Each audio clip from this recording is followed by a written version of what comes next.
Cousin રસોઈમાં આજે આપણે ગવારમાંથી બનતી ઢોકળી શીખીશું. તે માટે જોઈશે સરસ લીલી કૂણી એવી ગવાર તમે જોઈ રહ્યા છો. વળે તો વળી શકાય, અંદર બીજ ન હોય તેવી ગવાર લેવી. અને તે માટે એક બાઉલ ઘઉંનો લોટ, એનાથી અડધો ચણાનો લોટ, આદુ મરચાં લસણ અને કઢી લીમડો અને આપણા રૂટીન મસાલા, વઘાર માટે તેલ.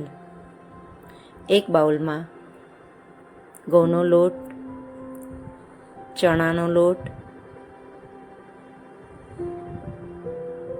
આદુ મરચાં લસણની પેસ્ટ, મીઠું, હળદર, મરચું,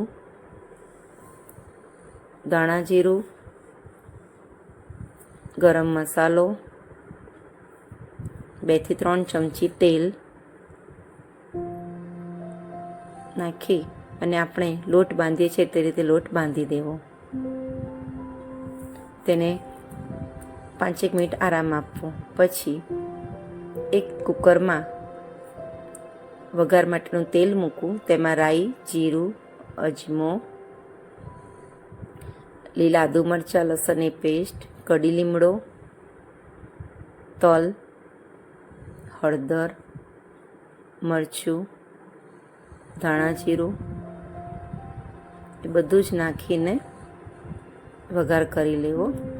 મસાલા બળે નહીં તે માટે કરીને થોડું પાણી નાખી દેવું.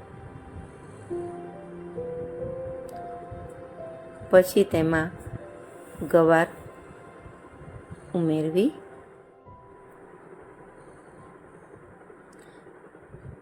ગવાર નાખ્યા પછી હલાવી લેવું, જેથી મસાલો બધો જ ગવારને ચોંટી જાય. ત્યાર પછી 1 થી 1.5 ગ્લાસ જેટલું પાણી નાખવું અને આપણો લોટ આવી રીતનો બંધાયેલો તેને આવી રીતે વાટો કરી અને તેને ચપ્પા વડે નાના નાના કાપા પાડવા. તેને આ ટુકડા લઈ અને તેને હાથથી દબાવી દેવા. આવી નાની નાની થેપલીઓ વાળી શકો છો, અથવા તો તમે તેના ચોરસ ટુકડા બી કરી શકો છો. જે ગવારવાળું પાણી ઉકળે ત્યારે તેમાં થેપલીઓ નાખી દેવી. ઉકળતા પાણીમાં જ નાખવું, જેથી કરીને થેપલીઓ એકબીજાને ચોંટે નહીં.